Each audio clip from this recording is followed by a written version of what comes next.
Good morning, good morning. Galaxy Radio. 24-hour radio. Good morning, good morning. 24-hour radio. A Philly station. Yes, good morning, good A morning. Philly station. Good morning. Good morning.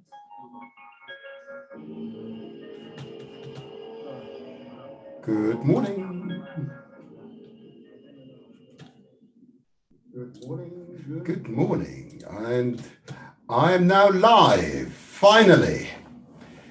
Welcome, everyone. Welcome, everyone. I believe we've got the system up and running. We are now transmitting live via galaxyafiwi.net. We're now live via YouTube, The Motivator Show, DE space Motivator Show, via YouTube, via, I see, Facebook, and via Mixcloud.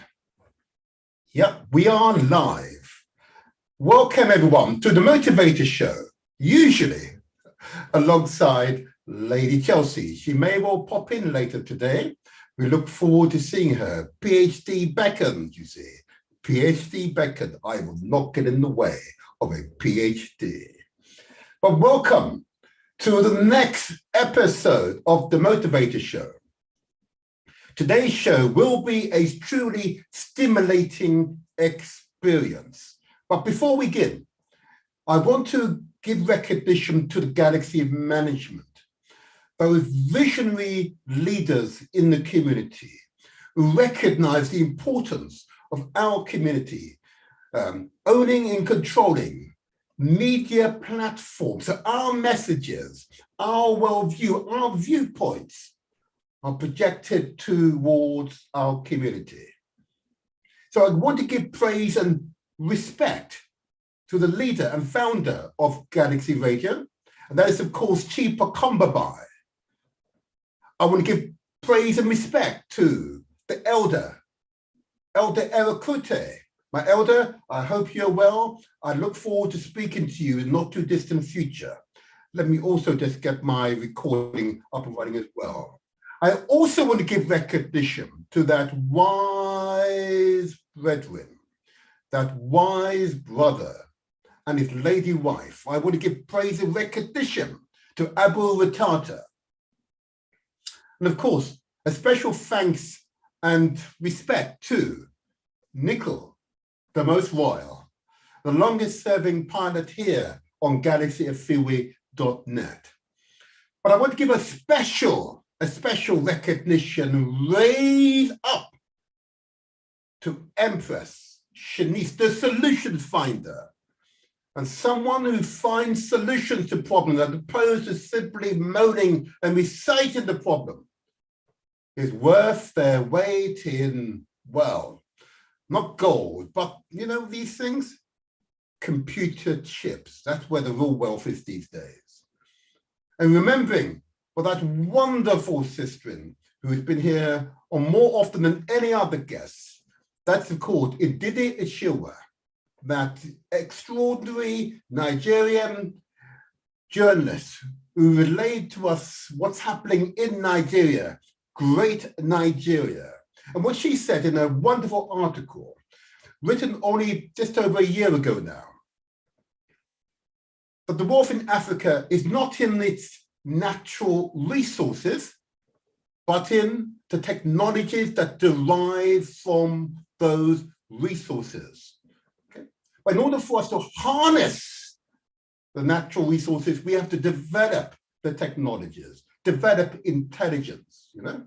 And today's program will focus on exactly that, okay? There is some hint to the nature of today's program, but I'll get to that later on. But thank you, Ndidi, and thank you for your wise word, and a special thank you for all the works and future works of Empress Shanice. Respect to you, my Empress, respect to you.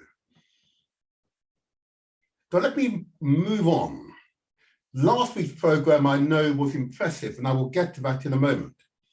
But I want to continue these health messages. But last week's program, of course, we had a nutritional pharmacist present, someone who understands what is good for the human body, the human physiology, how we should conduct ourselves, how we should treat ourselves, care for ourselves. Remember, reparation begins with self-repair.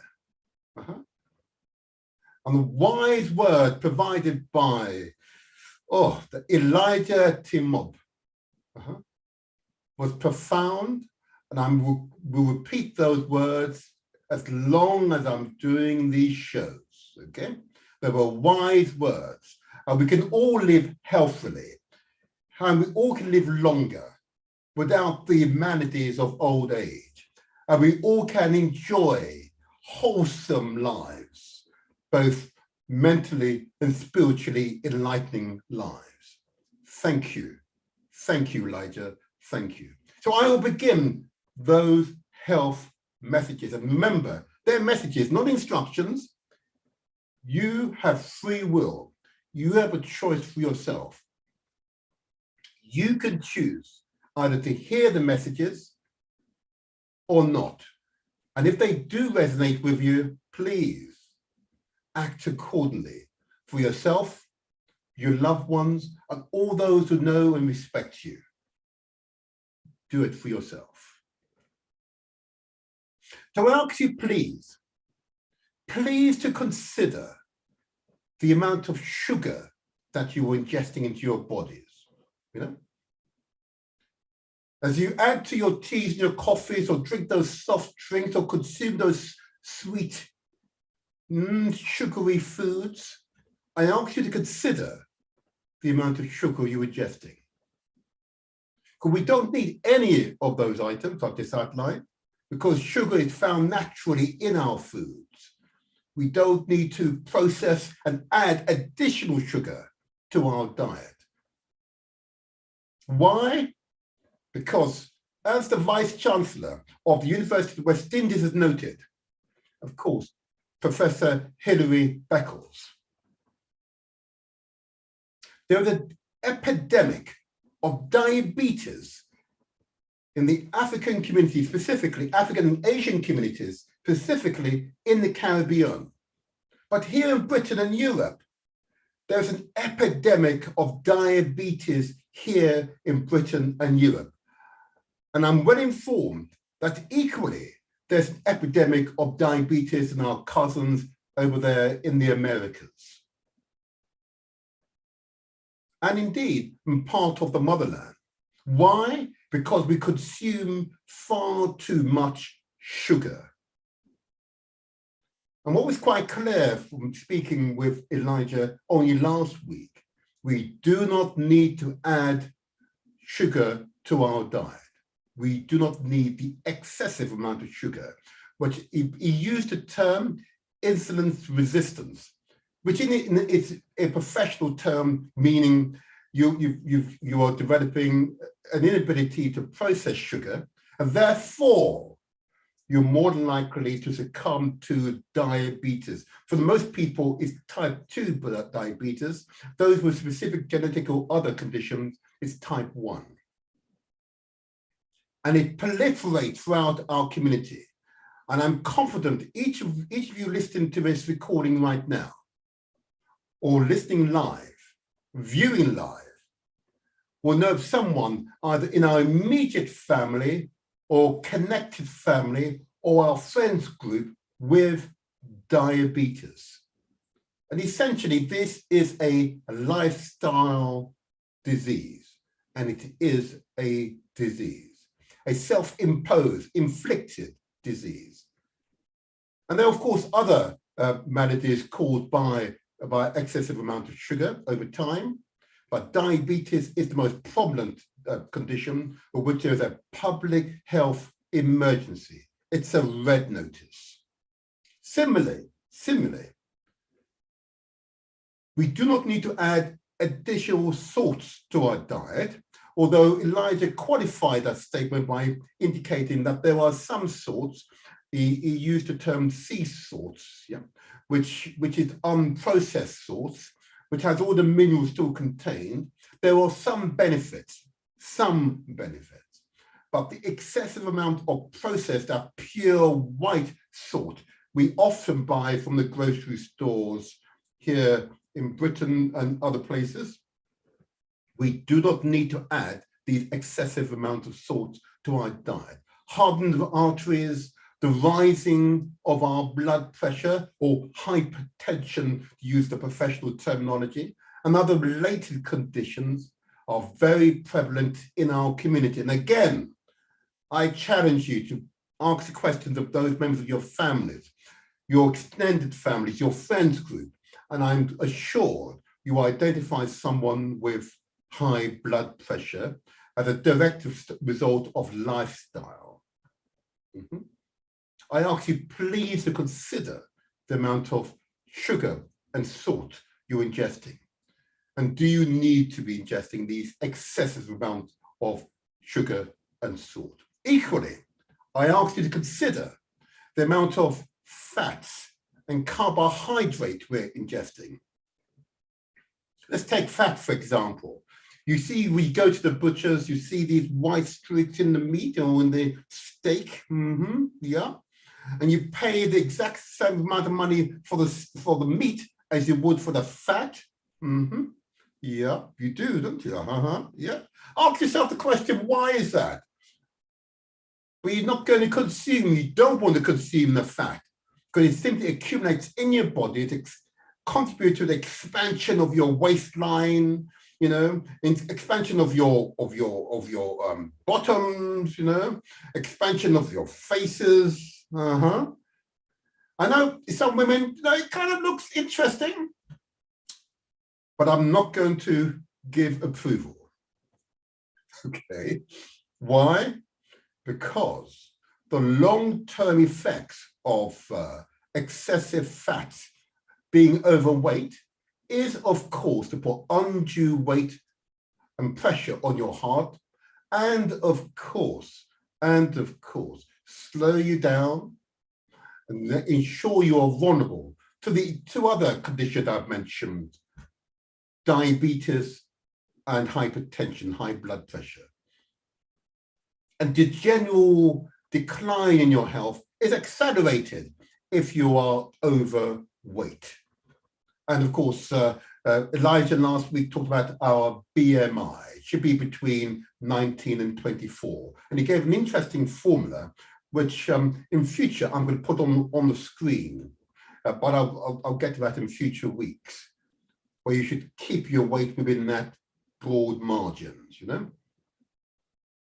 So I ask you please to consider the amount of fat and therefore carbohydrates. And carbohydrates, of course, is typically found in our diet in the West, in breads or indeed in some root vegetables, such as yams and potatoes, which we eat in excessive amounts, I might add. Okay. But they contribute to building up our bodies in ways which are unhelpful. Okay. And you see many of our brothers and sisters, elders, yeah, who are clearly carrying excessive weight. I know it's hard to hear this. I recognize that. And you've got into a habit. I recognize that. But there is no financial gain on my part from giving you this message. I simply ask you to consider, do you want to change course? And if in doubt, please go to your doctor. Speak to your doctor about those 4 ingredients that we add to our diets. Okay, speak to your doctor. Speak to a nutritionist. Yeah, speak to a nutritionist such as Elijah. Again, in future programs, I'll give out his contact details because it was an honest recital of the facts. I equally ask you all to consider the amount of starch that we're consuming. And starch is often found in products such as rice, for example. You know, rice is essentially starch. Rice grains are essentially starch. Starch we convert to sugar in our bodies, and we build it and we accumulate it in our bodies. Yeah. Okay. What is the effect? The conditions, the main conditions I've outlined, and others, of course, which are far too elaborate for me to discuss here. But recognize over time they are harmful to you. I say again, recognize over time they are harmful to you. This is a public alert, a public health alert. Please respond. Seek professional advice. I'm not a professional, but I've sought professional advice. We've had a professional on only last week providing the same advice. Why Elijah Timop was a truly important contributor to our public health, or indeed our public messages here on galaxyafui.net. Really important. But on the flip side, of course, what should we be doing? There we go. We should, of course, remember, we've got to eat more fruits and vegetables. Yeah, I say again, fruits and vegetables. Yeah, in other words, live food. Yeah, fruits and vegetables, because that's what we were genetically programmed to consume. Yeah, it might not provide all that big bulk, you know, so you feel bloated, but actually, fruits and vegetables provide all the nutrition you require. I'm letting that sink in for a moment for many. Yeah, live food. Okay, ideally organic, but doesn't matter. As long as you're eating really not processed fruits and vegetables, okay, you are likely to enhance your lifespan. You are likely to do so. Keep the consumption of meat. There's no more than 10%, if that, of your diet. If you can eliminate meat, better still. I can hear the vegans and others applauding that statement. Yeah, because it's absolutely true. I ask you to consider the consumption of fruits and vegetables being your priority. I equally ask you to consider to ensure that you're drinking the appropriate amount of water. Now, of course, Elijah pointed out to us that water is the source of life. And depending upon your size, height, and so on, ideally, we should be consuming between 2 to 3 liters of water per day. I have my water handy right here. There you are. Well, I have my sips as I go along with this program. But consume at least 2 to 3 liters of water is a godsend, if I may use the biblical term. Yeah, that is what we are meant to do.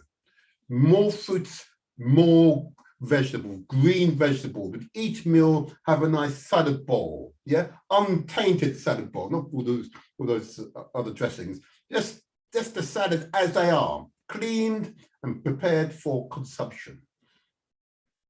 And only boil them if you really have to, because you're boiling out the nutritional values of them. Yeah, I urge you, I know for many, this will be a significant lifestyle changes, but if you have one of those conditions I've mentioned already, then I'm telling you, your body is giving you clear signals.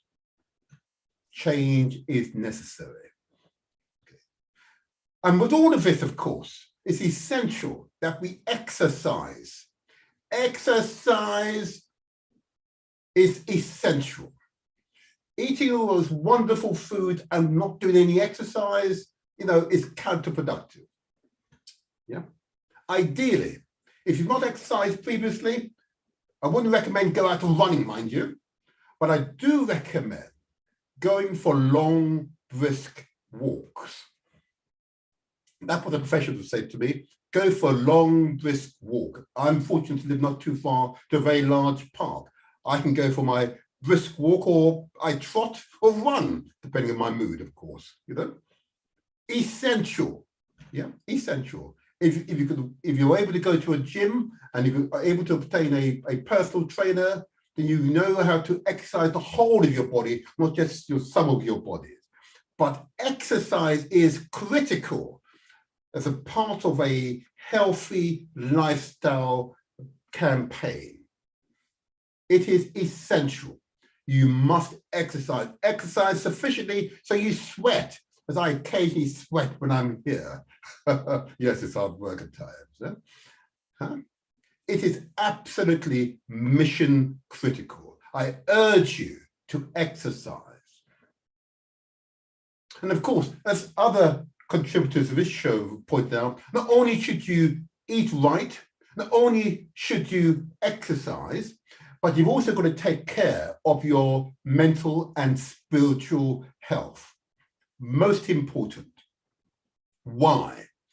We all go through periods in our lives in which you feel uncertain, and it's really useful when you're feeling like that to seek professional health. That help will guide you, okay? So you don't go through those crises, those mental crises. Do not suffer alone. I urge you. Far too many members of my community suffer alone unnecessarily. I know some particularly, some of our community believe that going to a church or a mosque is a way of obtaining mental health therapy. And to some degree, I say yes. But actually, professional advice cannot be beaten.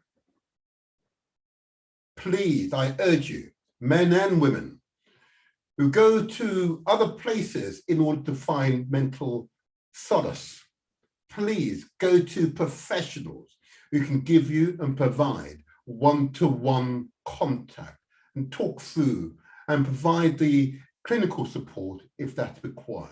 I urge you to do so. And for those of you who want to raise your spiritual health, meditation is an essential component. I encourage you to settle, to sit down, close your eyes, push away all the distractions, and allow your body, your mind, to become one with the surroundings. And slowly, slowly raise your thinking processes to a point where your mind is clear, you're breathing deeply. And through that process, you will raise your spiritual health. Do this by yourself or with others will be truly a spiritually rewarding experience. Truly, this will be so.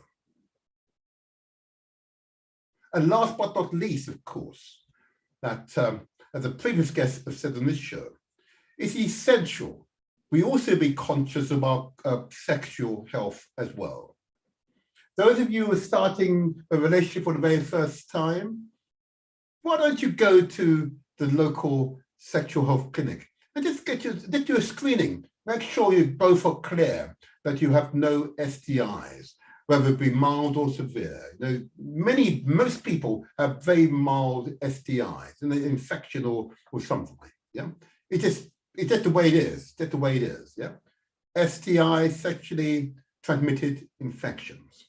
Okay, it is important for you to be conscious that this is prevalent in our community and has always been above the average in our community because we do not talk about our sexual health. It is essential that we discuss our sexual health and be conscious of our responsibility to ourselves and our loved ones. So if you've never been to a sexual health clinic, please, I urge you, just use your search engine to identify the closest sexual health clinic. In some areas, you can also use the online sexual health clinic, which is sh24.gov. Yeah? sh24.gov. Okay. In other areas, well, you know what? Just go to your GPs, and the GPs will either do the screening there or refer you to a specialist as is appropriate. But it's essential. if you've never been to one, you should do so. And those of you who have been to one but have not been there, been to a annual sexual clinic for some time, more than 2 years, I urge you to do so. I urge you to do so for your sake, for your wife's, your husband's, your partner's sake, indeed for your family's sake. Please, why not just do it for yourself? Really important. Being coy on such a subject is very dangerous. And the last comment I'll make on this segment of the show, referring back to Elijah Timop and his advice on nutrition, he put a challenge down to us. That is on the question of the amount of food that we consume. And I find that quite interesting. He suggested that the meal should be no more than a fistful. Wow. I haven't tried it yet, but I most certainly eat far more than the fistful. But I have to have further words with him about that particular point. And I think I need to have him appropriately recorded so that I can better understand what he meant by a fistful. You know? Because we eat far too much, particularly us in the West. We eat far too much, apparently, don't exercise enough, and as a consequence, our health declines rapidly. But it's interesting. And he also referred to intermittent fasting as well. But again, I won't go into that on this particular segment, but nevertheless, in future shows, we'll expand upon it. But I hope those messages are received loud and clear by you all, okay? It is simply for you. It's your choice, your decision.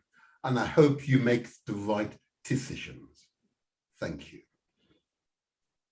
Now, I've got maybe 15 or so minutes before my guest arrives. So I just want to give a big shout out for a number of my previous contributors to the show, who I really want to make sure are never forgotten by anyone here. But I do believe that these contributors, more recent contributors, have made a significant contribution to the show's evolution. I want to give a really big shout out to recognize Josephine Namusi, okay, Namusi Riley, the founder of a White Allies group here in Britain. Okay, important. She's an African woman seeking white allies, because it's not enough, of course, for members of other communities to go through anti-racist or ethnic bias training. Okay, it's not enough. That's not enough, because actions speak louder than words. Okay, and what she sought, this is Josephine, is not only to engage other communities, particularly white communities, in this subject, but to seek their allegiance, that together we will combat the scourge of racism in our community. A most compassionate, passionate woman, and a true example of the greatness of African womanhood, and why I've really have tried to focus on women contributors to our communities in this part of this year. Okay, and I want to commend to you Josephine's work, and I want to give applause to her. And Josephine, if you're listening, thank you for all what you have done and will do on behalf of our community. I honor you. I honor you. Long may that work continue, because it most certainly is required. Okay, so well done, Josephine. Well done. I also want to give a quick recognition to Her Royal Highness, Queen Na Teso Soyo. I've noted she's referred to officially as the first, but she clarified that there was a previous royalty who could be classified the first, but they were not for technical royal reasons. Okay, but nevertheless, I want to give recognition to Her Royal Highness. I want to recognize the wonderful country of Ghana. Okay, I want to recognize the communities of Ghana, the Ga, the Ashanti people of Ghana. I want to recognize a country that's given a public declaration that they welcome those of us of the diaspora who've been taken away from our source and are seeking reconnection with our source of our energy, our being, our very identities, Africa. The country of Ghana is opening its door and is welcoming the children, the lost children of Africa, to come back to Africa, in this case to Ghana, and contribute positively to that country's evolution, social and economic evolution. Thank you, Your Highness. Thank you for your contribution. And yes, we will have you back here on this show to talk further about the opportunities, both for leisure, for business, for culture, and for enlightenment in Ghana. So I look forward to that opportunity. I truly look forward to that opportunity.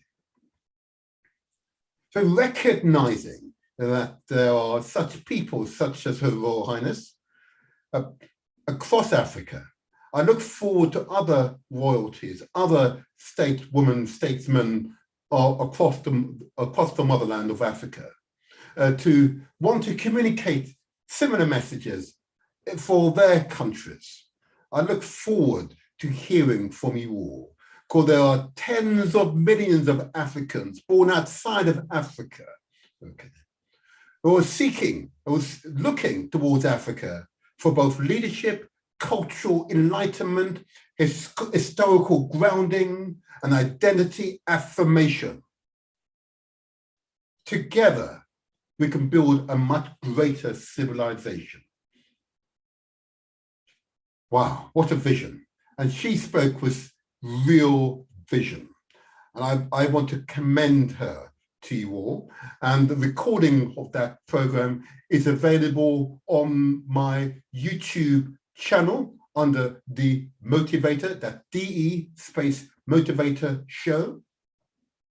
And you recall that occurred on the 16th of April. If you missed that show, I urge you to go to my YouTube channel. You can view it via YouTube. The recording is still there. Okay, I urge you to listen to that show, watch that show, a truly enlightening show. And I've got to tell you, if there are so many such as Her Royal Highness across the continent, I will, over time, attract them to this show to share their positive messages with us all, okay? Anyway, but if you're viewing us via YouTube, Facebook, please give us a like, this thumbs up, and of course, because that just gives us further affirmation that you're listening and you like the content of this show. And secondly, you can, of course, subscribe. What that means, there's no money, just so you know. There is no money. What happens is you are notified of the subject of the forthcoming shows. It also enables me to understand the level of support that we have for this show. And I'm really pleased that there are many thousands of you who've given me and indeed Lady Chelsea the support of this show. So the content, I hope, it continues to resonate with you now and into the future. And if we get anything wrong, please tell us. If we get it right, equally tell us. But we'll continue to strive to provide useful, informative, empowering shows, so that you can leave these shows feeling that you've had a truly rewarding experience. And today's show, I hope you will agree, eventually, will be a truly rewarding experience. I came into public life when my children were babies and had to make a decision as to whether or not my children would go to state schools or private schools. Okay. And the schools local to myself, I live in the borough, I will share that information. I live in the borough of Southwark in London, okay?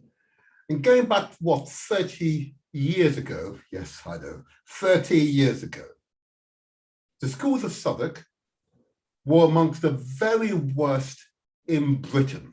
I repeat, amongst the very worst in Britain. Okay. I don't say that with any pride. Okay. We've come a tremendous long way since, and we are amongst the very best schools in Britain. But let me just remind you,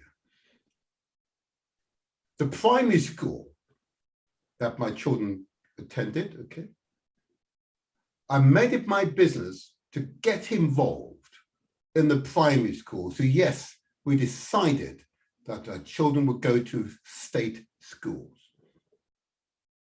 But in order for them to go to state schools, it was absolutely obvious they needed to improve. And it's not enough, particularly for us parents, to say that school's not good enough and you walk away to a better school. If the school exists in the middle of our communities, it is incumbent upon us. It is indeed our duty to be change makers, to seek the improvement of our local schools, because we pay taxes that finances these schools. So it's not enough for us to walk away if you have the financial means. We've all have a responsibility to be change makers for our children's sake, because we all parents cannot afford to send their children to private schools. So we have to be change makers, determined, work together to be change makers. So indeed, the primary school my children attended wasn't actually a poor school. It actually was above national average, despite what I just said. But the secondary school that they earmarked for my children was atrocious. It was a national disgrace. And those of you who are familiar with the United Kingdom education system will be familiar when I say to you that GCSEs are important. But if only 9% of your students secure 5 A to Cs in GCSEs, that means 91% of your students do not. There's something wrong, isn't there?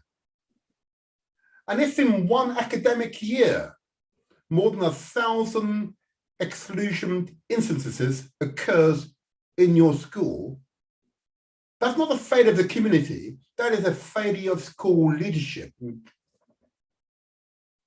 And that's what was happening in the secondary school to which my children were earmarked to attend. These were close neighborly schools. So I had to work with others, other parents, other teachers, other administrators to seek the change in the performance of those schools. And then maybe we should devote an entire program to that specific experience, because there's considerable detail I want to share with you all. Because in both schools, I became the school governor, and indeed became chair of governors. I was also the founder member of the Southwark Governors Forum, and also a founder member of the National Governors Forum as well. National Governors Council as well. But it was absolutely necessary for people from our communities, and let me be very specific when I say that, those of you who consider yourself Black, those of you who consider yourself mixed race but identify as being Black, those of you of African heritage, it's essential that you take an interest in what's happening in your local schools, because they provide services in our name. It's essential that those of you who are considering careers, consider teaching as a career. Yes, there is racism. Yes, you'll be resisted, but we have no choice. We have to get involved. We have to be change makers for our children and our children's sake. This is why today's program is so heartwarming for me. Earlier this week, a young 8-year-old child by the name of Michelle was on BBC News. And she was on BBC News for good reason. She'd won an international prize for mathematics, a child of our community. This is good news. This is positive news. This is the type of news we want to encourage. This is the type of news we should shout from the mountaintop to hear of our children's achievements. It is absolutely essential that we recognize our children's achievements. And it's so heartwarming listening to parents as they comment upon this. Oh, how did she do that? Well, parents must be mathematicians. Oh, I bet their parents went to university, that's why. Oh, I bet she had homeschooling.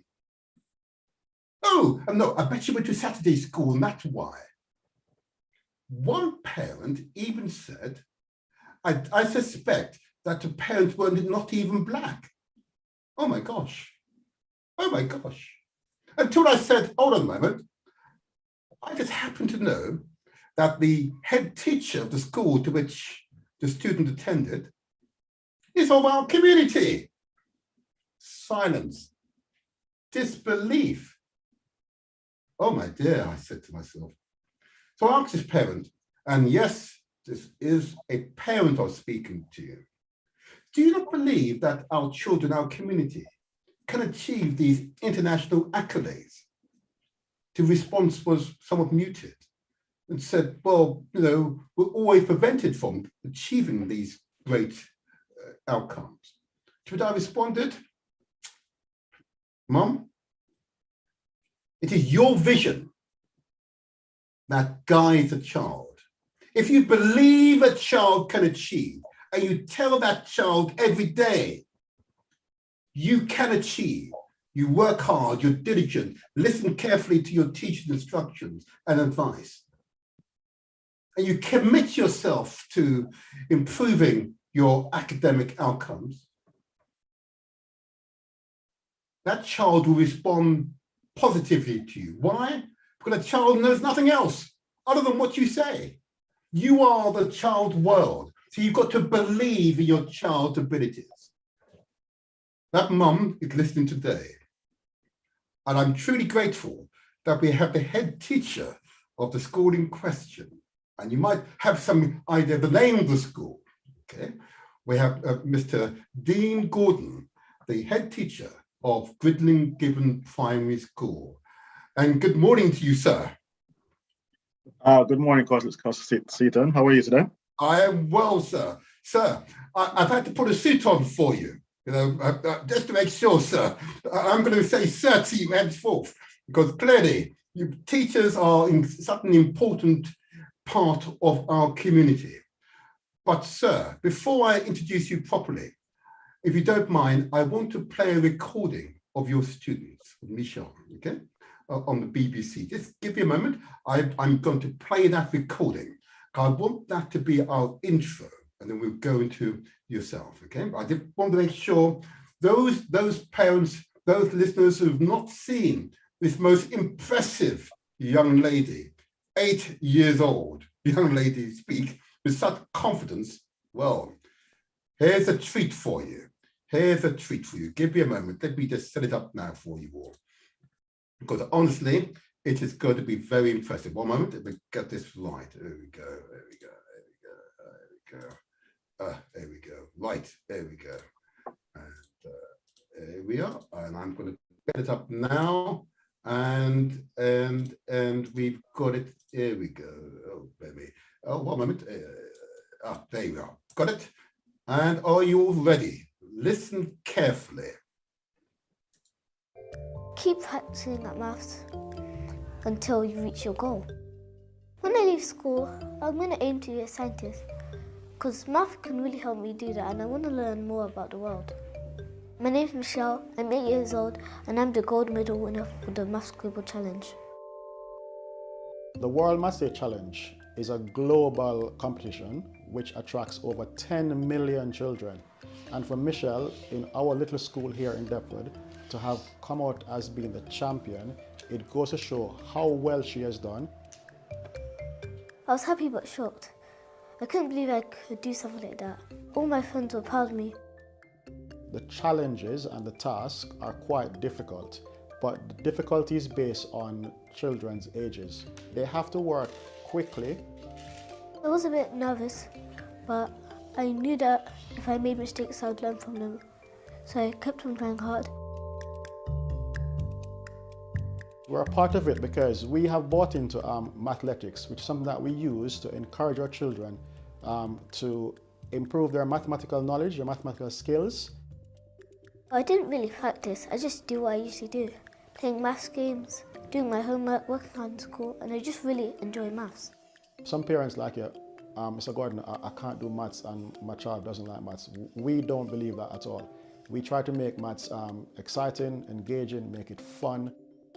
Children love to go online and play online games, and a lot of these activities are done on the computers, on the iPads, the laptops, mobile phones. They love it, they use it, but what it does, it encourages them to be better at maths.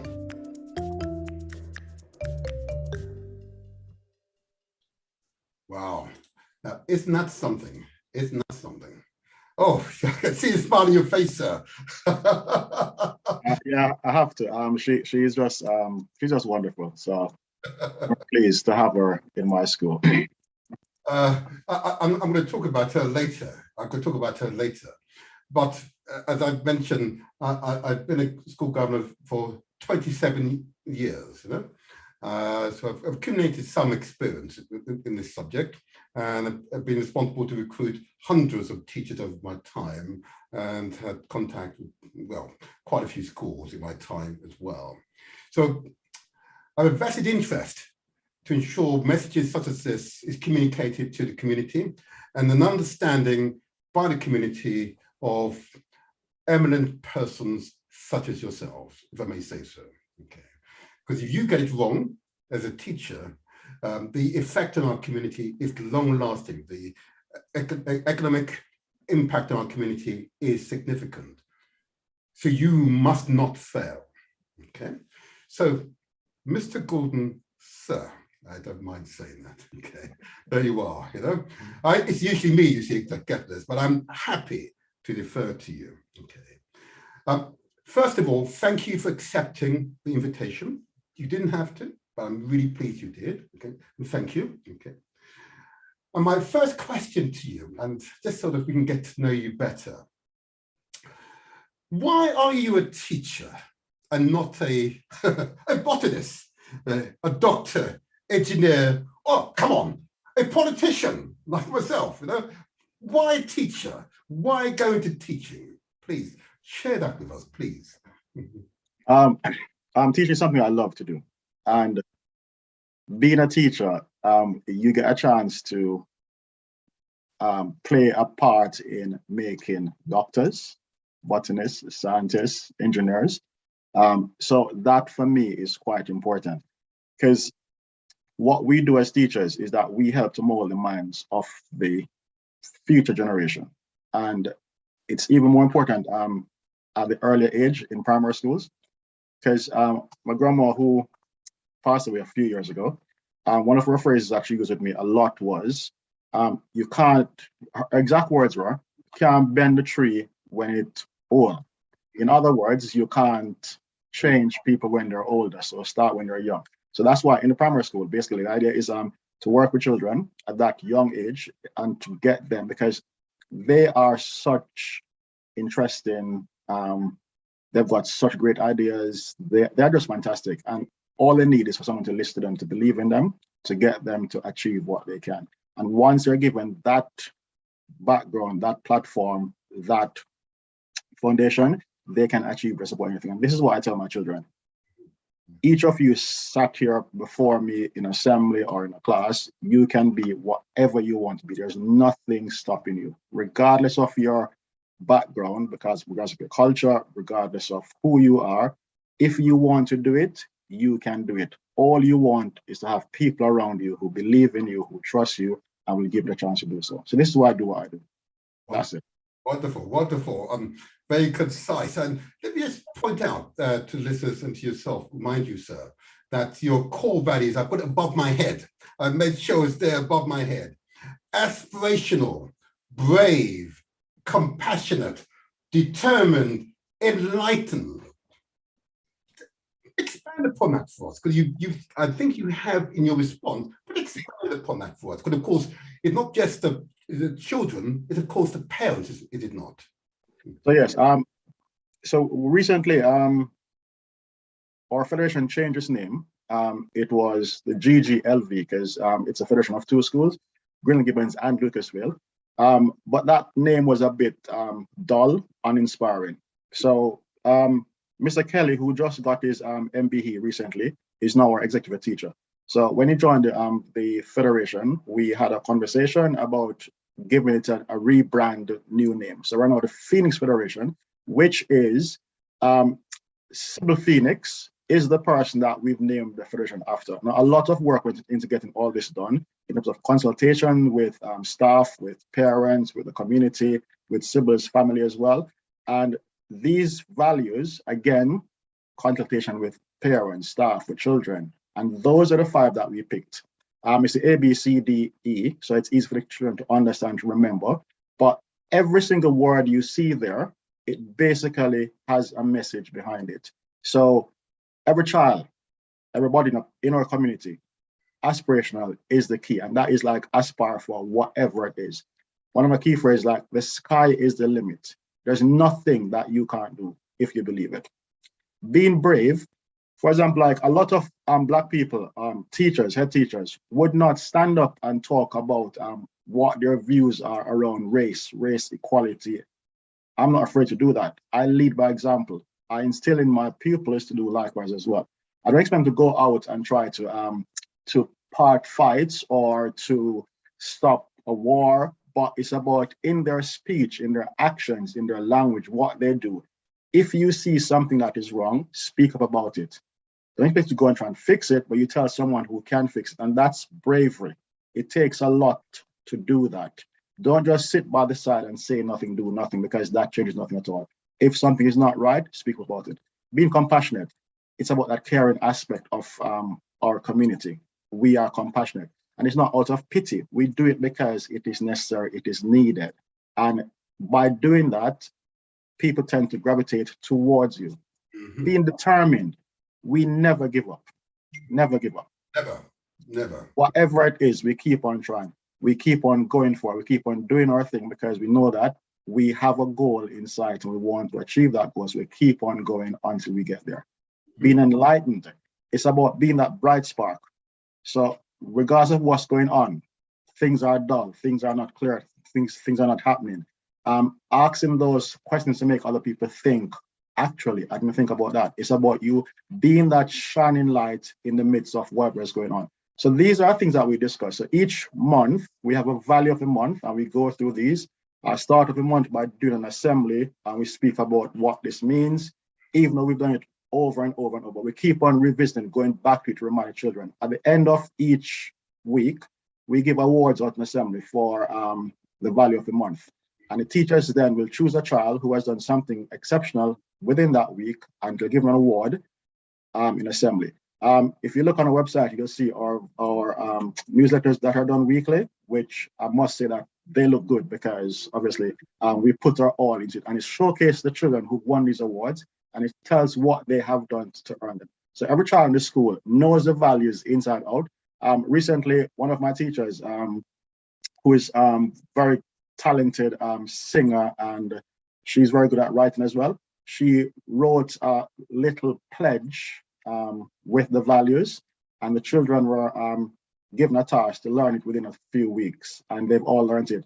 But it's got all of the values in the pledge, and they know it, and they have to abide by those values on a daily basis because that is what we're about. It's a part of our DNA, it's a part of our nature. So every child who comes into our school lives by those values, not just children, but also the staff, and the parents are aware of it as well. So it's a joint up thinking, and we all just work well together as a community. You see, sir, you are a natural leader. You know, that's what leaders do. To establish a clear set of principles upon which others are able to follow. But of course, you are a head teacher of a primary school, and I know you partially answered this question. You are a head teacher of a primary school. Why not a head teacher of a secondary school or a vice chancellor of a university? Why stop at a primary school, sir? Okay, as I said before, starting when the children are young is important, and it's like the foundation is very, very important. And for me, primary schools are known for not having lots of male representation in there. I've worked in schools, many schools, and I think the first school I worked now is the only male teacher there, only male, only black. And it can sometimes get a bit lonely being the only male because that voice is not there. Children actually need to see a male presence around the school. Now, and this is not having a go at anyone, but in some families, beyond their control, it's a single mom.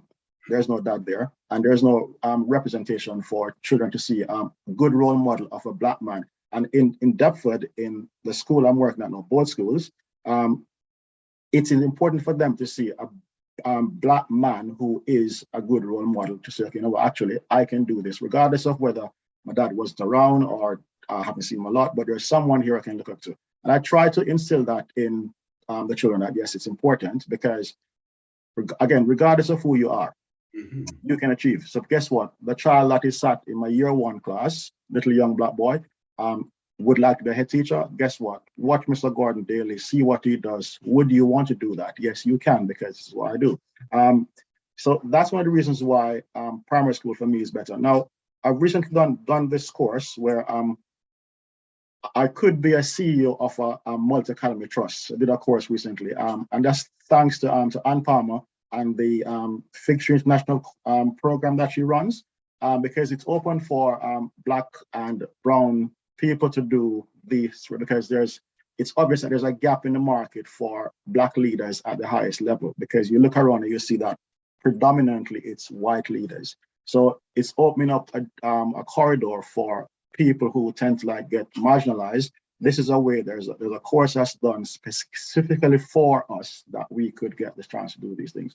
So I've been doing all the work in the background, develop myself, make sure that if and when something comes up, I can do that. So yes, I could go for those jobs, but would I want to? I'd prefer to work where I'm at, because this is a place to give opportunities for those from the starting point. And what's lovely for me is when my pupils leave primary school, they always come back and they always say, Mr. Gordon, thank you for what you've done. I can recall recently, so we've recently launched the Halo Code in our school, where we celebrate black hair, Afro hair. And it's about you are who you are what you look like. Representation matters, and that's key for me because of who I am and what I've been through. So one of my girls who went to secondary school, she was pulled up by her teacher about her hairstyle, and she actually challenged teacher, again being brave, and said, actually, you can't say that to me, because hair discrimination is one of the things that you're not allowed to do. It's like discriminating against someone because of their race, because of their culture, their sexuality. My hair is my hair. My hair is my crown. So you can't do that. And I was so proud of her that, yeah, we did that in primary school. She went to secondary school. She was pulled up by her hair, and she actually did what was right. And I thought, well done you, because that's what it's about. It's about planting those seeds when they're young, so when they're older, they can go off and defend themselves, but do it in a not disrespectful, but do it in a positive and measured manner, but get my message across. So that's why primary school for me is the place to be. Right. Okay. You anticipated my next question was what to go into gender. Okay. So at your school, are you the only black male or male African heritage in teaching in your school at the moment? Is that the situation? No, I'm not.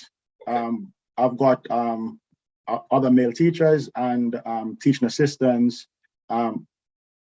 in the school, because, as I said before, it's important to have young boys see young men around them who are in these positions, because I would like to see them aspire to do likewise or even better than what we're doing. It is very important.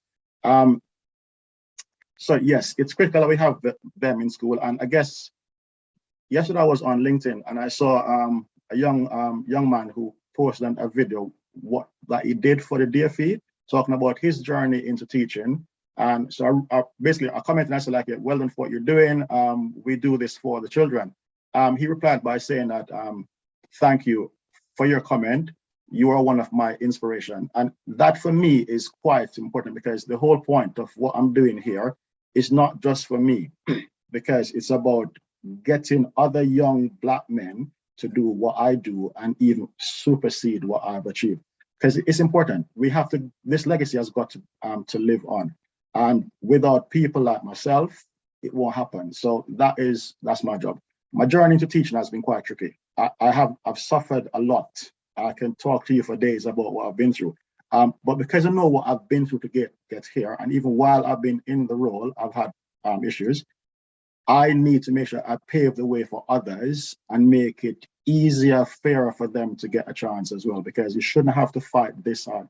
There's no reason why you should have to work 10 times as hard as someone else to achieve the same outcome, because the playing field is not level. So I'm trying to do my best to make it level for not just my Black boys and girls, but every child who comes into my school is given the exact same opportunity in terms of, I'd like you to achieve what you can, because you are who you are. And every member of my staff, they know me really well. In my school, my main priority, my only priority is those children. They come first. The teachers, the support staff, they're there to support me to get my goal, but the children are the priority, and we'll do whatever we have to do to make sure they are happy, comfortable, they're learning, and they can achieve. Beautiful. Beautifully said. And gosh, if I'd known you 30 years ago, I'm not sure how old you are, sir, but if I'd known you 30 years ago, there's so much business anyway, it would have made my life easier. And there's a journey I could share with you equally. Okay, so I completely understand. And we might need to do a special show to share our journey together, because there are many lessons to be acquired here. And for those of you who are considering teaching, let me commend it to you as a worthy career path. Okay, but I'll come back to that later on. So, Grinling, it's an interesting name, mind you. I know. Grinling Primary School is in Deptford, okay, which is, for me, in the neighbouring borough of Lewisham. It's in southeast London, okay, but I'll leave you to elaborate that later on. What are your school's main qualities that parents should look for when choosing a school for their daughters and sons? Okay, so first of all, let's talk about the school, right? It's Grinling Gibbons, and it is named after a woodcarver who died many years ago. So a lot of carvings around prominent buildings in the UK was built by him. So the school is named after him. Now, Southeast London. Now, recently I've seen it on Instagram where people have put up like Michelle from East London, and that's really upset me because I'm from South London. There's no if or but. Now, technically speaking, Deptford is Southeast London, but to avoid any confusion, let's keep it simple. It's actually in South London. So Deptford, South London, Lewisham. That's it, right? Straightforward, no confusion. Guys, regardless of what you want to place us, it is like, it's important. That's where we are. It's our school, it's our child, and she's done really great. So what is it about our school? Our school is like, the first time I went to that school to look around, from outside, it looks quite small. And I thought like, okay, interesting. But once you go in, it's like an oasis. There's lots of green space. You can't tell from outside because it's just lovely space. But one thing I learned was that the school has got this sense of community. Once you go there, you do not want to leave. And I mean that genuinely. Teachers who've joined the school, been there for years, they don't want to go. They leave because they have to go to move out of London because it's too expensive, or move out of the country, or wherever it is. They tend to stay there for a long time because of the community feel. People who come in, professionals who come in to work with children or to work with me, the minute they walk in, they say things like, the feel they get in this school, they don't get it in other schools, because it's just welcoming, it's warm. Children will I remember last Ofsted, they commented on the fact that they've never seen children run up and hug a head teacher like the way they do. And this, like, this could not be a thing that was planned for the visit. It must have been something that is in the nature of the school. Now, as I said to you before, some of our children have got backgrounds where things aren't great in their families. So when they come to school, it's like these people around them, from the cleaner, the kitchen staff, the teachers, myself, we are there for them, and we will try to address and support them in whatever their needs are. And some of them, like, a hug is what they need at that point because whatever's going on. So those are things that we do. It's just like that culture of warmth, culture of safety, culture of belonging. That's what's there. That's one part of it. I spoke earlier about things like representation matters. Now, in this country, there's a thing called Black History Month. In my school, it doesn't exist. We have Black History Day every day. Oh, sir, thank Not just Black history, but it's also our Asian communities, or every community that's in our school. We celebrate, we encourage, we support, we promote every single child who attends our school. Recently, Ramadan ends, you have the celebration at the end of it. We have a massive party at our school because we've got quite large Muslim families, population in the school. So we celebrate with them. They bring in lots of food and we all eat, we laugh. That's just the nature of our school. So everyone who joins our school, they know. And what's happened recently is that a lot of people are trying to get into our school because of word of mouth, not because of what happened with Michelle, but long before that, because they've heard so many good things about our school. Everybody wants to join there. Sadly, we're a one-form entry school, and I would love for us to be two-form entry because we've got the capacity space, but that's beyond my remit currently. But it's a school where people want to be. Our classes are full. I think we got to think about 3 spaces probably in, I think, between year 5 and 4. Every other class got 30 children. As soon as one person leaves, there's someone on the waiting list want to join because it's a popular school. People want to be there because of the way we are. We don't discriminate against anyone. We welcome. If a child comes to school and haven't got the full uniform, in some schools they'll be sent home to got uniform. Now, I can't do that because I don't know what the parents' situation is like. So they come to school without uniform, they'll be in school and they'll enjoy their day because the whole idea is for them to be in school. What would be the point of me sending a child home? If a child cut their hair too low, or if the hair is it's got colors in it, I send them home. Those things are just like, honestly, it really upsets me. So for me, I want the children in school. So whatever they look like, their hair look like, whatever they dress like, come in. If you can't afford to buy the uniform, we'll try and assist you. Otherwise, wear what you have, because the key thing is to have them in the school. So all of those things that we do, it encourages them to be in school, and by them being in school, they can learn, they can achieve, and they can reach their dreams and their goals. So that is why I would say that my school is the best school. Now, I've recently been appointed as Federation head teacher, so I'll be working across both schools. I'll be spending more time at Lucasville, and exactly what I've done at Colonel Gibbons is exactly what I'll be doing there as well, to make sure that both schools have got the same offer.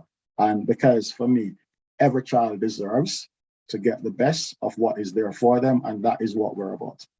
Brilliant, brilliant. And, you're kind of making my earlier theory about education in this country. It is essentially down to school leadership. In my own borough, we have schools which are closing because of demographic changes, the populations and so on. Okay, but in your school, and I did the research, you have a waiting list. Can you imagine? You have a waiting list, and that's because of outstanding school leadership. Okay, you haven't mentioned academic performance in your answer so far, and I know deliberately, okay, because this is a social and welfare side, okay. But I want you to spend a moment on academic performance. I want to get to maths in a moment, but I want you to talk about the other subjects. And I know this wasn't included in my earlier discourse with you, but just tell us how you teach those other subjects, how you teach literacy, how do you teach science? geography? And how do you ensure that those subjects gain equal recognition as maths, which is what we're going to come to in a moment? Tell us about the other part of your curriculum.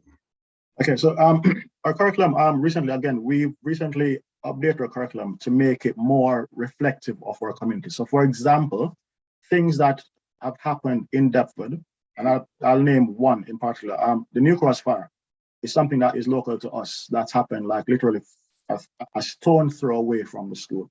That's now been incorporated into our curriculum. So we've been down to the memorial, and on the memorial days, and we've read poems, laid flowers, lit candles, all of that stuff. That's not just a thing that we do for show. It's actually in the curriculum. Now, speaking about other subjects, every subject has a subject lead, and it is their responsibility to make sure that their subject is promoted and is seen as the best subject in the school. Now, as you can imagine, that's quite tricky because everybody wants to be the best. So therefore, there's a bit of a competition about, okay, what can I do to promote my subject? So it is quite important. Now, by making the curriculum more reflective of the community in terms of the text, the books that we bring in, again, my Asian child, my white child, my Black child can see books in the classroom, the library, that have authors or characters that look like them. What does that do? It encourages them to want to be reading those books, using those books because it looks like them. So all of those things have been planned carefully to make sure that what we're doing, we get the best for our children. In terms of, you spoke about academic attainment and what's happened. I'm not going to lie about this. The results for our school for the last few years haven't been great because of ongoing issues where we're coming from, but we're trying to rebuild on that.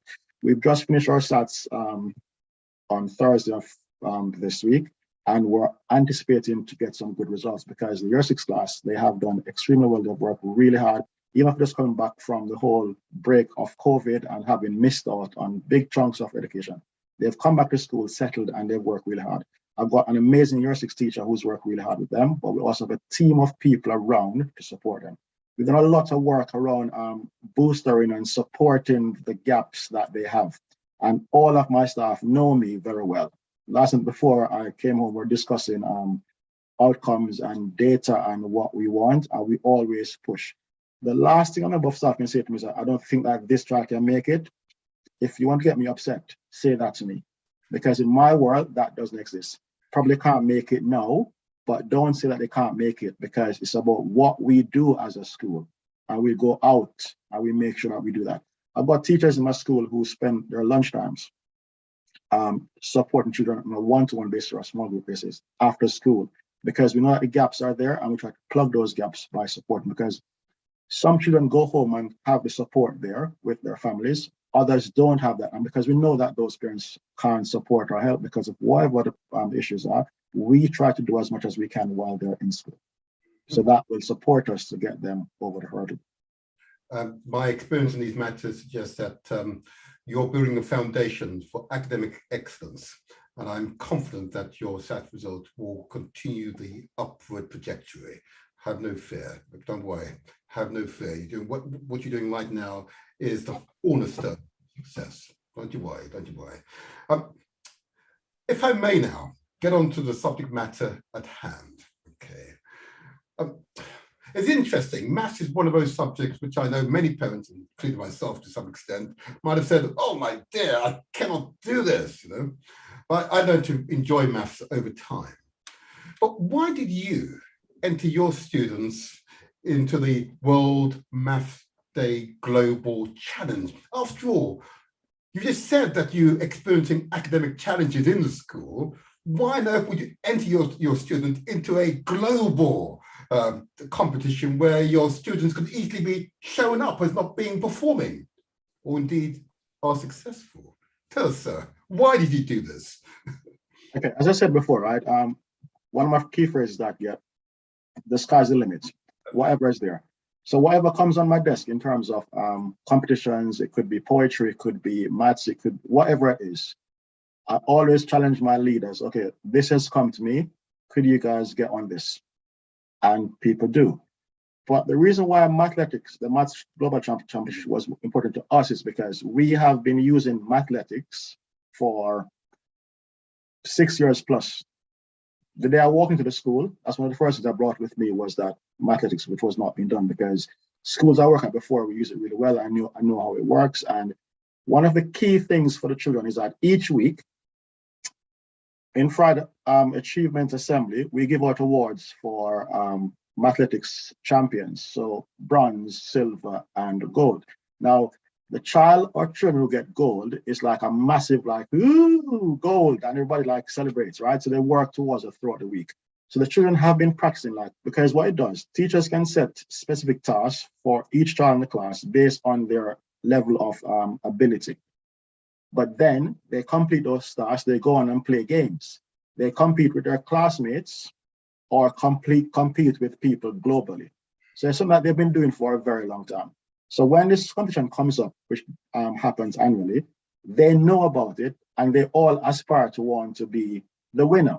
Now, I'm not going to lie to you. When I heard that Michelle won, I was really, really surprised because Michelle is one of those very, very quiet, soft-spoken, shy. You wouldn't believe that based on the interview you saw.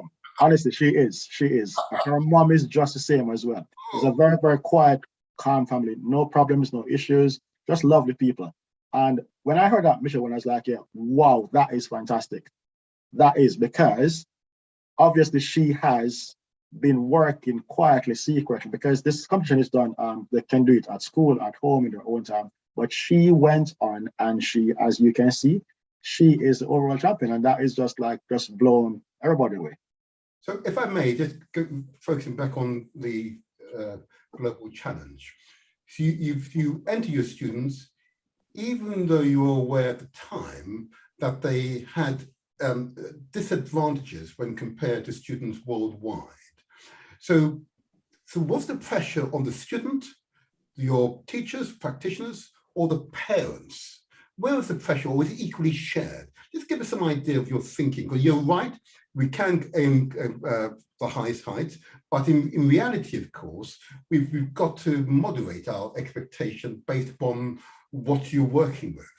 What's so special? Tell us, what is the ingredients here that would give you the confidence that entering your students into this competition would not diminish them, rather than enhance their confidence? Well, as Michelle said, it's okay to make mistakes. If you get it wrong, just keep on going, and that's it. Our values, determination, right? Being brave. So it all ties into one. It's there for everyone. Why should I deprive my children from taking part because of any deficit that they might have? Mm-hmm. So I thought, no, let's do this. Let's go for it. What's the worst thing can happen? You did not win. What's the best thing can happen? You've won. And it was open to all of them. And Michelle was the one who came out on top. So that's what I'm trying to say, is that regardless of deficits or whatever is background or starting point, we will aim to go forward. A few years ago, before this championship, we had a group of our girls right now, I think in year 8. They entered a maths competition again in between Greenwich and Lewisham boroughs. And those girls again won. It wasn't a global thing, it was just like local schools in the location competed, and a group of 4 of our girls went and they won. Those were year 6 girls on their way out. But again, this is what we do. Whenever something comes up, we never shy away from it. We go in, we prepare them, we work with them, and because we know the ones who have got that little extra skill, because maths is their forte, that's what they love, we put them forward to go for it, give it a go, and we're never disappointed. We've recently had a group of, because oracy is one of our threads throughout our curriculum. One of our year 5 and 6 do competitions. They've got a club called Debate Mate, and they competed against other primary schools around London. And again, this is the first time we've done this. I've got 2 teachers across Federation who work with them every Monday and Thursday after school for an hour, and preparing them for these competitions. They've gone and only came, I think, 2nd or 3rd this year. So the challenge was, next year, let's go for the top spot, because it's about building. So the people in year 6 will believe in, the ones in year 5 will now have a 2nd year of doing the same thing. So with that experience, with that exposure, we expect to do a lot better in the future. It's all about building the foundation, preparing them, and whatever is there that's thrown at us, we will go for it. We will be the underdogs, yes, but guess what? Do not blink, because at any point we can overtake and take control. Michelle has done that for us, and just watch that space. There'll be a lot more to come from us. Thank you, sir. Before I move on, I'll be opening the phone line shortly. And those of you who are viewing us via YouTube or Facebook or Mixcloud will see on the screen that the studio number to call will be 0208 133 5616. I'll repeat the number. Don't call just yet, but when I say so, please call. So it's 0208 133 5616. Okay. Now then, sir, please, you've told us a little bit about Michelle, but just tell us about the Michelle who's 8 years old, who's won the, who's in year 3, I believe it's year 3, isn't it? Yep. Yes, she is, yeah. The World Math Day Global Challenge. How has that affected her? Because she spoke with such confidence, and she most certainly, sir, was not shy. Let me tell you that much. I look forward, if I may, to meet her mother. In fact, if you could arrange it, I'd love to interview her, Michelle and her mother, because I may assure you, she is not shy. So I'm not going to say. Just tell us, how does she fit into your school community, and how has it affected her so far in terms of her position in the community? And tell us, do you really intend to continue entering your students in this global challenge? So, okay, let's start off first of all with Michelle. Who is Michelle? She's one of the most loveliest pupils you could meet in the school. She's very calm, like I said to you before, very quiet, and believe you me, yes, she is shy. She came across in the interview as being confident and whatever, but she is like a very soft-spoken, quiet, shy young lady. In class, she will answer questions, she'll speak up. She got like a she's very popular in the school, very, very popular. And this has not made things any worse. It's made it better. She is now like a little global superstar. I've been getting emails, messages on Twitter, on Instagram, text messages from other head teachers across the UK, not just in London, not just in Deptford, about the fact that they'll be sharing this video with their children, hoping that it will inspire, motivate some of their pupils to do what Michelle has done. And I've shared all of that with her, so she knows, and that has helped to make her more. But she still is, you know, like some people like raise her head up and like start like walk on cloud 9. She is just, it has not shaken her at all. She's just the same person. She's very calm, collected, and just humble, and just a lovely person in general. That is who she is, and that will never change. Because of what she's achieved, that will not change. She is who she is, and we love her dearly. On the day the interview broke and went live, a member of the public actually came into school with a balloon saying, "You're a star," a potted plant, and a card from her and her family, local in Deptford, to say, "Mr. Gordon, can you please give this to the young lady in year 3?" Wrote a nice card and gave it to her. And I thought, you know what, that's just what the community that we live in is like. They appreciate, they support, and lots of comments and feedback about what she has achieved. So yes, she's done really well, and we are extremely proud. Will we do this again next year? We will do it again next year. Will we win? I'm not sure, but we will give it our best shot, because we will not shy away from anything that is thrown at us in any direction from anywhere. We will give it a good go and see what happens next time around. Wonderful. As I said, I'd love to interview Michelle and her mother. I've had other young people and their parents with them. For some reason, in the 2 previous occasions, it has been that the young person has written books, you know, either historical or contemporary books, which is really quite impressive. So Michelle will be the first mathematician.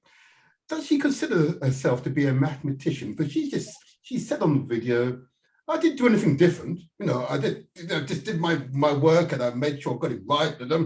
I didn't do anything different. Tell me. Well, that's what she is. She's just doing her thing because she's come to school and she keeps her head down, get on with her learning, and that's what she does. Very calm, collective, simple, and just get on with it. That is it. She might say that she thinks that she's special mathematician, but I think that she's just a lovely student who loves to learn and should have done the same thing for writing, for reading, for science, geography, because that's just who she is. She gives her best. She does what she does. And the outcome is there to show not just to her and her family, but also the rest of the world. Sir, I'm bound to say this to you, that I've recruited head teachers in the past and who do not give due recognition to themselves. You described a school which is a home away from home. You described it as being safe, wholesome, a place where a child can share their feelings, be themselves, a place where they are appreciated, a place where they can enjoy the learning experience, the teaching and learning experience. So that takes real leadership. Okay? And I know you can't say it about yourself, but I'm going to say it. I'm going to recognize your leadership qualities. And I hope that others who will review this recording of this program will recognize your leadership qualities and why it is so difficult for members of our community to gain headships. So often I'm discovering, it damages Great Britain PLC. Diversity in leadership enhances leadership. I want to recognize what you describe as a wonderful mosaic, one that any child, indeed, if I may say so, any adult would welcome. Okay, so thank you, sir. Thank you for all what you have and will do in the future. Thank you on behalf of the community. Thanks very much. Yeah, thanks. I keep on doing this, and my motivation is very simple. It's not for anything else, but for these young people. That's what it's all about. And I'll do anything at all I need to do to make sure that they get the best deal.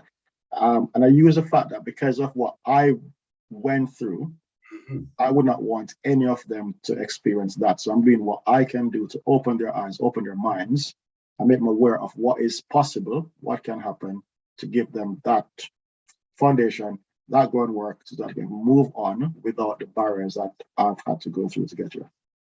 I hear you, as I said, that the barriers and so on, we need to discuss another time. I'm going to open up the phone lines. Those of you who are listening, those who are parents, those who are curious to understand how this was achieved, please feel free to call in.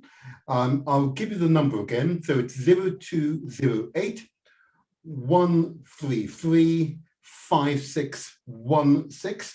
The phone lines are now open. I will turn on the system and so it works all right this time. I welcome your feedback. And whilst you're gathering your thoughts, let me just, if I may, sir, just talk to you further. So obviously, your school have put schools in the bar that you live in, which is of course Lucian, on the map.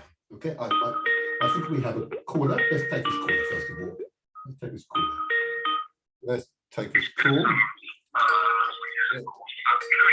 There we are. Let's turn off. Can I ask you to?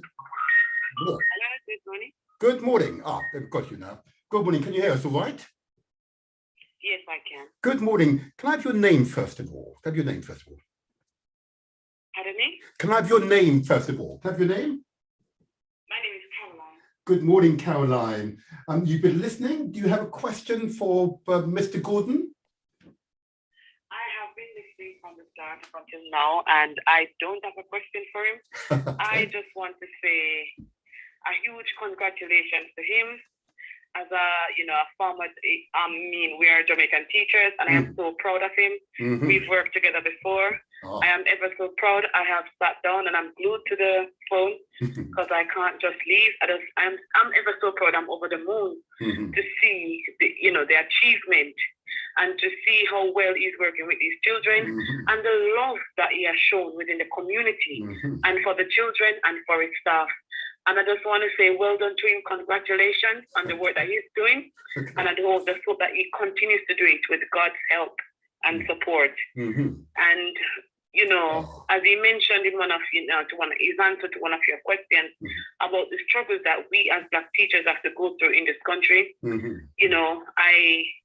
I myself, have gone through, and I understand where Mr. Gordon is coming from. Yes. And I just want to say well done to him, and I hope he continues. I'm not saying hope he continues. He will continue. I know he will continue because he's a determined young man. Yes. Okay. Young man, I like that. Well done.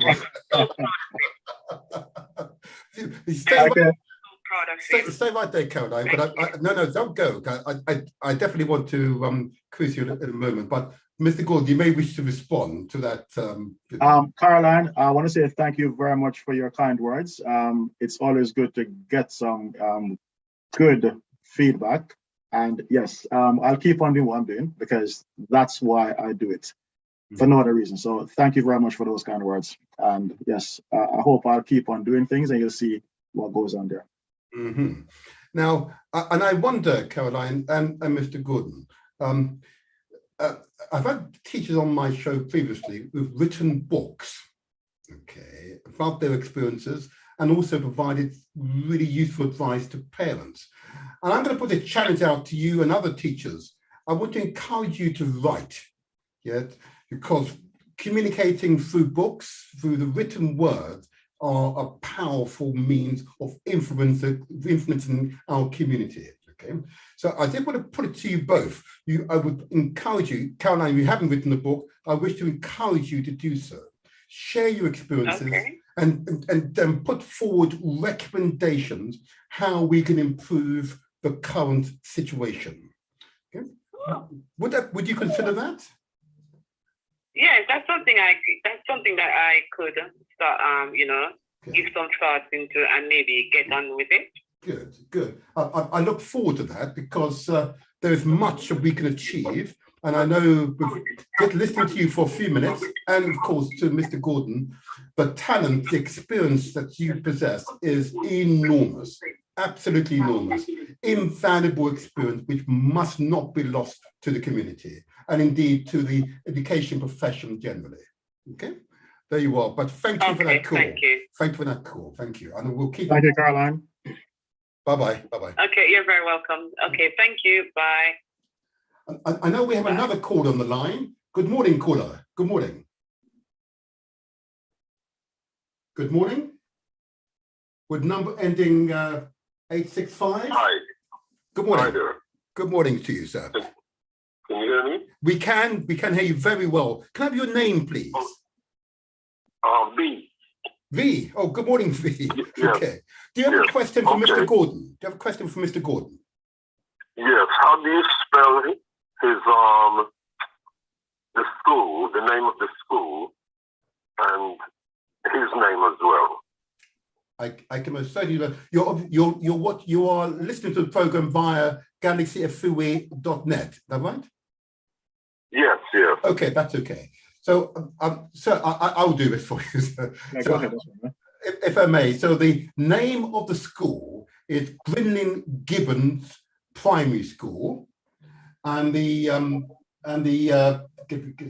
school, and the spelling is GRINLING,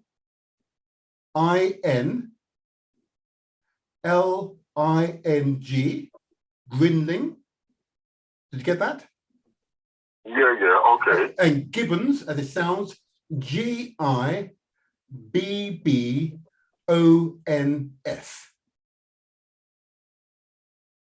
Okay. Primary school. And the head teacher's name, of course, is Mr. Dean Gordon. As it sounds, DEAN.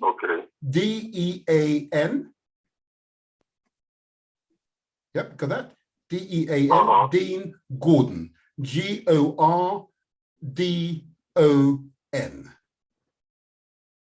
Great.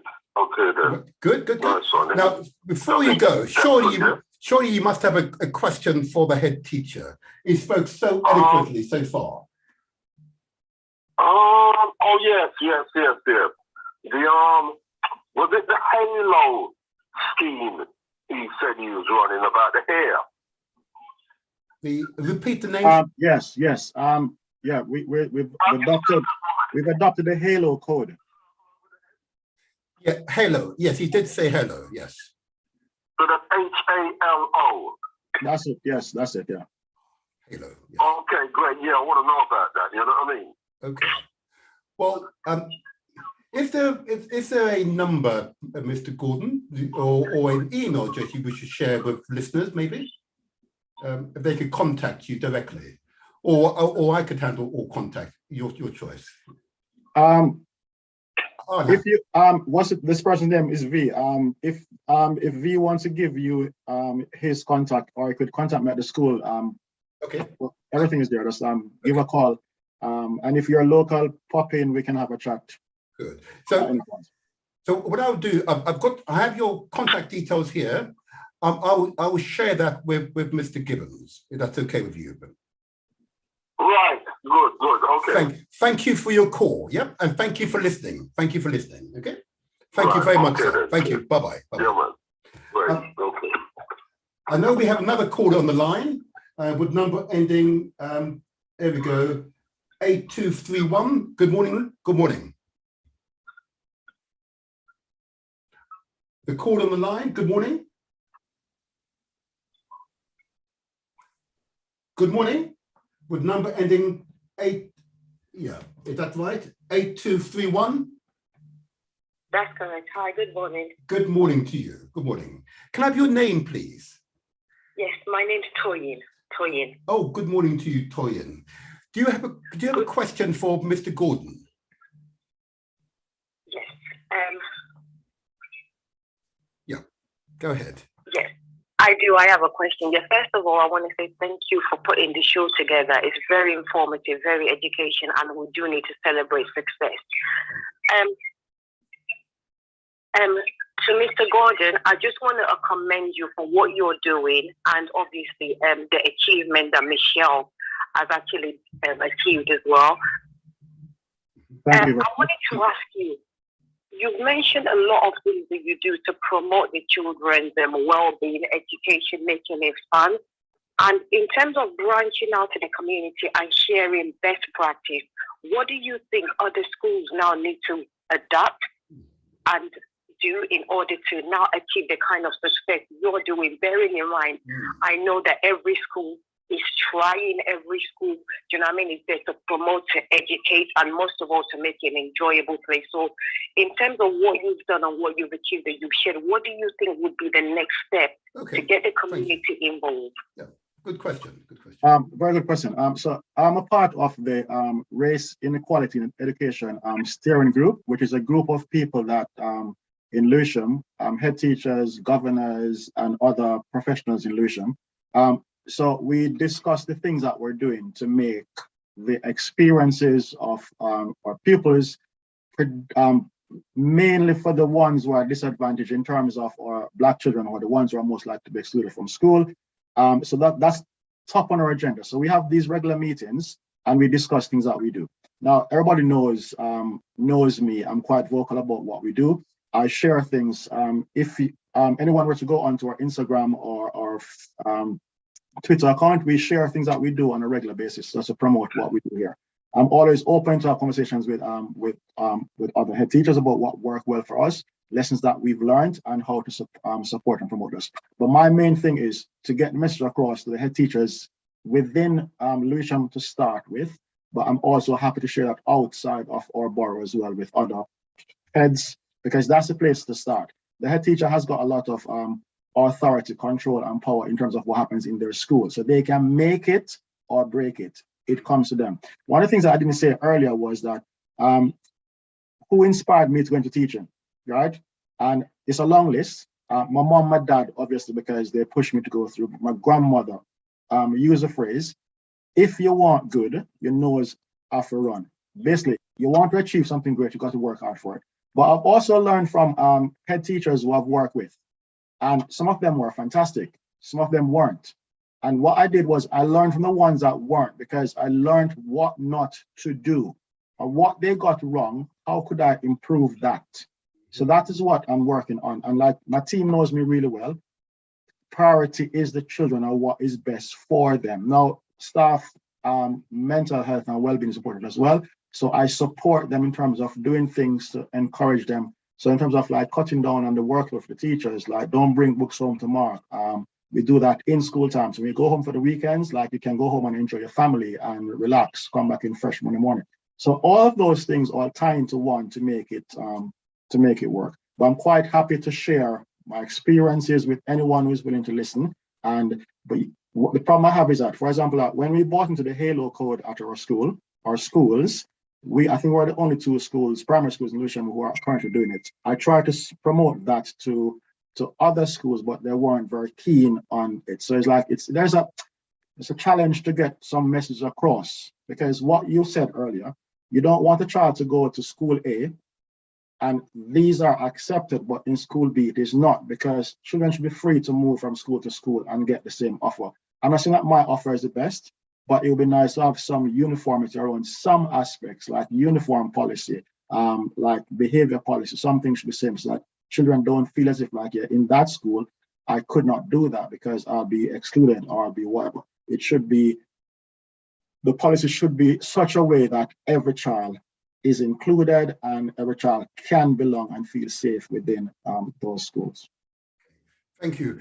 Thank you, Corda. Thank you for that question. You must forgive me. I've got a number of calls waiting on the line, but thank you for listening and thank you for that really insightful question. Okay, Toyin, thank you very welcome. much. Thank you. Pleasure. Bye-bye. Bye-bye. Can I move to Corda with number ending, here we go, 8471. Are you still on the line there? Oh, there we go. Oh, lost him. Here we go. Oh, good morning, Corda. Can you hear us? Good morning, Corda. Can you hear us? Yes, I can hear you. Good morning. Good morning. Can I have your name, please, sir? My name is Craig. Good morning, Craig. Do you have a question for Mr. Gordon? No, not really a question, but just to say congratulations to him. Yes. I went to school with him in Jamaica, Michael. Oh, and right. I've always seen the leadership in him. He was always an outstanding student leader. And I'm just proud of the work that he is doing. And we need to have more of men in the school, black men leading schools. Absolutely, absolutely. Sir, would you like to respond to another fan? Of course, I'd like to respond. It's been a while, mate. We need to have a catch up, yeah? It's been a while. Thank you very much for your comments. Yes, life is short. We need to meet up, have a chat off air, because we did have a good time together at Michael in Jamaica. So yeah, nice to hear your voice again on this video. And thanks for your comments, yeah? Yeah, while I have you here, just probably you can shed something on the use of technology in your school and how you go about, especially in the era where we are just coming off lockdown. And during the start of lockdown, we struggled a bit because we did not have enough devices, because most of the kids were at home. There's just not enough. But through the help of my executive teacher, Mr. Kelly, who was in Southwark for a long time. He had his contacts, so therefore he was able to get some laptops into the schools, to both schools. We got from the DFE as well. There was a recycle program in Lewisham that they loaned laptops and devices out to families as well. So we got quite a few to send off, because that's how we communicated with children during lockdown. So since then, we've invested time and money into refurbishing, building what we have to make sure there's enough devices to use for pupils. So we're in a better position now than we were at the start of the pandemic with regards to technology, because it's played a big part.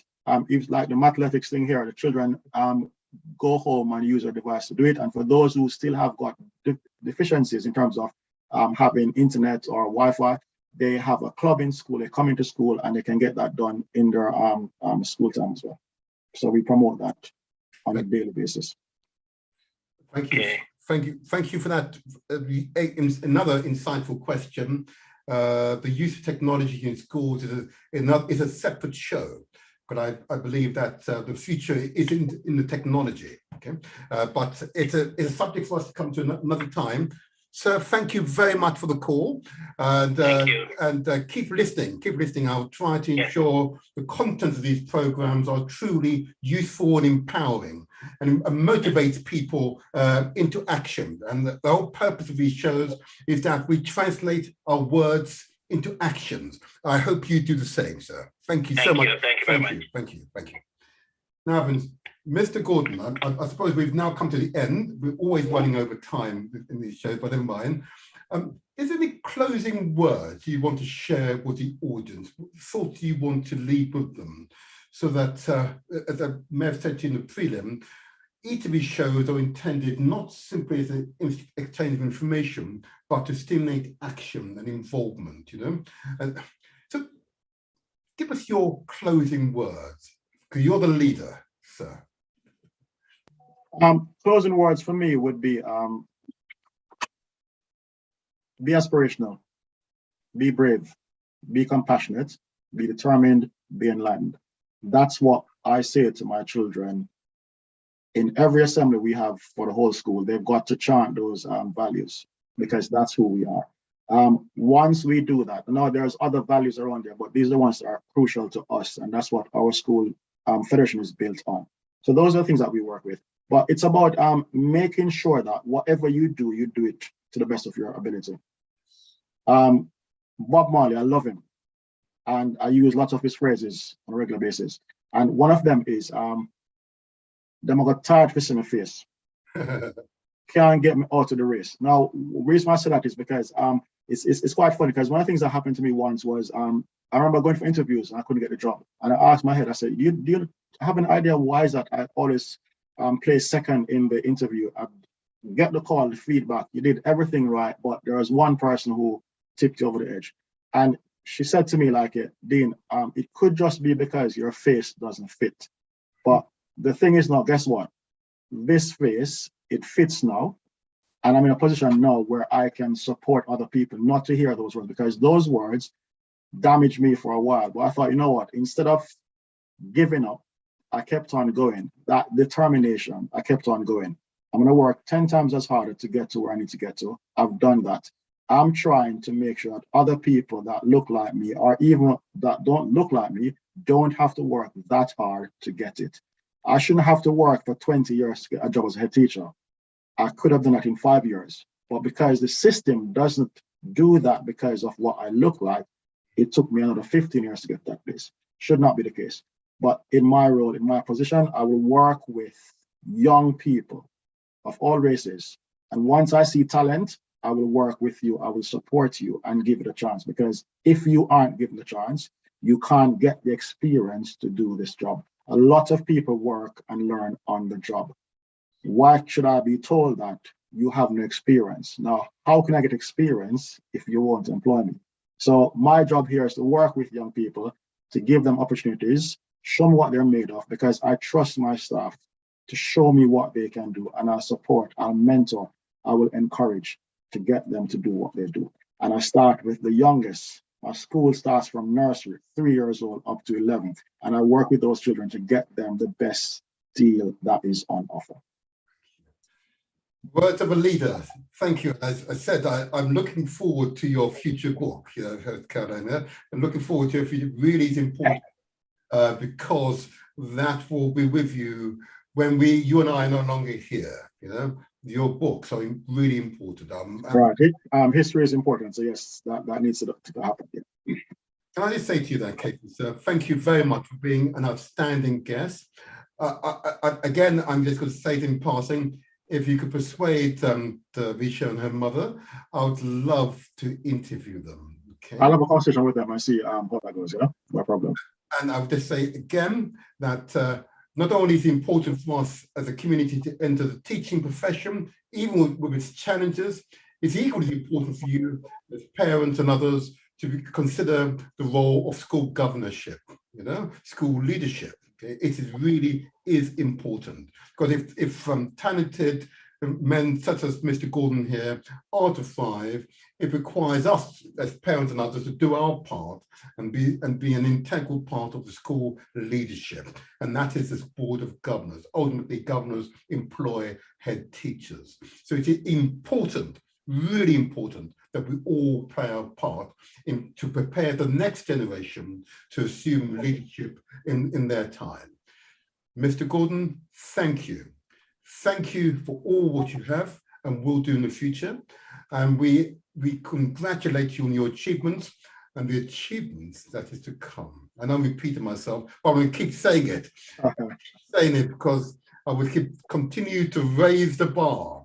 Not only maths, I hope you do the same in literacy, in geography, in history, in science and in physical education. I'm going to continue to raise the bar because I know you are an outstanding head teacher. Thank you for being a really brilliant guest for us today. And if we can help you in any way to promote any events, we would love to do this. And I'll keep this, wonderful motto of yours: aspiration, brave, compassionate, determined, enlightened, A, B, C, D, E. I'm going to keep it up for a while. I'm going to keep it up. Okay, feel free to do so. And yeah, it was a pleasure being here this morning because yeah, what I said is, yeah, it's part of me. It's not an act. This is why that's my day to day. I live, I breathe what I do because it's important to me. I hope today you're able to rest though. I know you love to work and I'm like that myself, but honestly, take a few hours, just rest, sir, please. We want most definitely. I got up early for this morning, so I'm going to go back and get some rest, yeah, because yes, it's the weekends. That's the only time I get a chance to relax for a bit, clear my head. Thank you very much, Mr. Gordon. Thank you very much for being an outstanding guest today. Good day to you. Thank you. Okay, take care. Bye-bye. Now, audience, wasn't that a truly stimulating experience? Yeah? A further example of what we can achieve with absolute determination. And hopefully we will be able to have Michelle and her parents here on this program to talk about the experience of she becoming a world champion at age 8, yeah, year group 3. Oh, Debbie, you know, we've had Derek, wonderful young man, yeah, and Malachi, wonderful writer, Now, yeah, and there are many of them out there. And the whole purpose of these programs is that we give light to those who are striving to achieve, striving to do better and are doing better. Okay. These are the unsung heroines and heroes in the community. It is up to us to publicize their works. We can't rely upon the BBC. We can't rely upon Sky. We can't rely upon these other terrestrial news outlets or newspapers. We've got to rely upon ourselves to communicate these messages to our families, to our friends, to our community. It is our responsibility, nobody else's. We don't need government money to do this. We can finance this ourselves. We must commit to ourselves.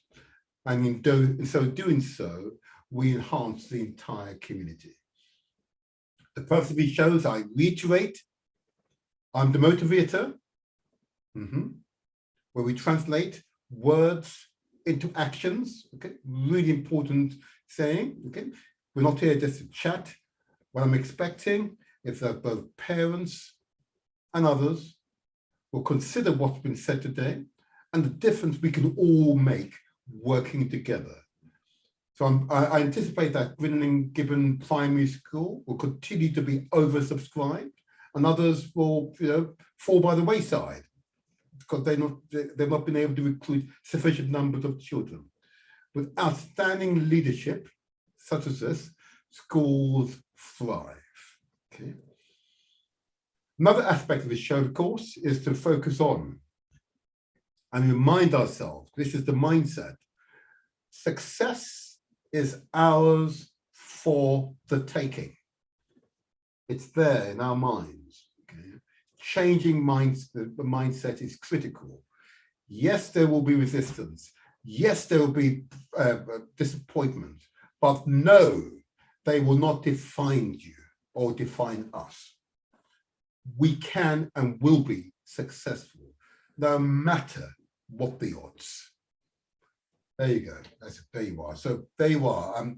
Unusually, I'm in good time to hand over to the next presenter, who I understand will be Sister Sojanra, I believe, will be following me. Last week, we had the always impressive Empress Shanice last week. So I believe it's Sister Sojanra this week. And I look forward to listening into her show where I can. But after this show, I'll be out in my local community, engaging them, understanding their issues, and seeking ways to find solutions to their issues. Okay, being an elected councillor, this is what we do: engage and solutions find. You know, but also represent the views of the community. And those of you who are considering entering politics, let me commend politics as I would commend teaching to you as well. But don't do it by yourself. Seek advice, network, you know, be a part of a grouping and work well within that grouping. Okay. And in that way, you can gain success. And lastly, I want to thank the Galaxy management here for ensuring that this platform continued and has continued for more than 35 years.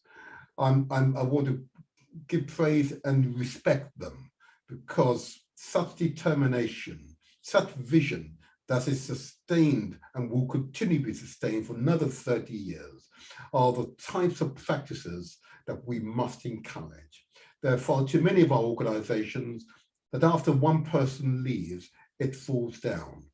We must always consider succession, how the organization will continue after we're no longer here. So I want to commend those thoughts to our organization, those leaders, current leaders of organizations. Think about succession. Have you put in place succession planning to ensure the organization you currently lead will succeed? Is your current organization, from a governance point of view, not sufficient? Again, I ask you to consider how to improve it.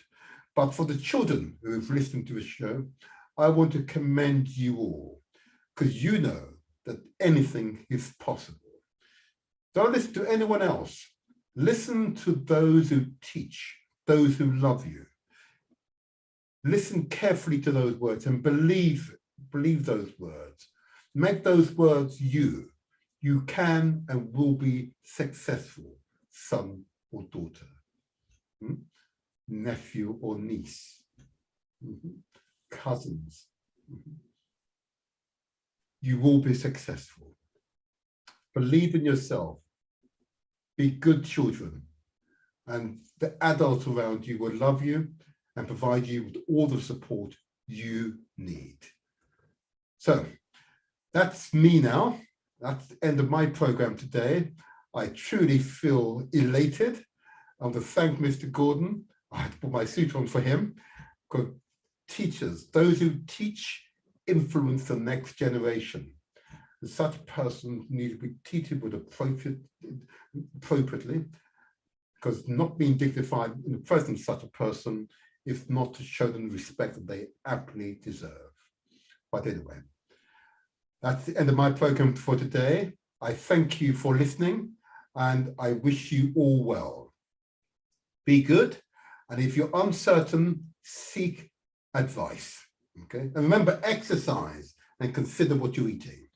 So until next week, I remain your faithfully, the motivator. Translate our words into action.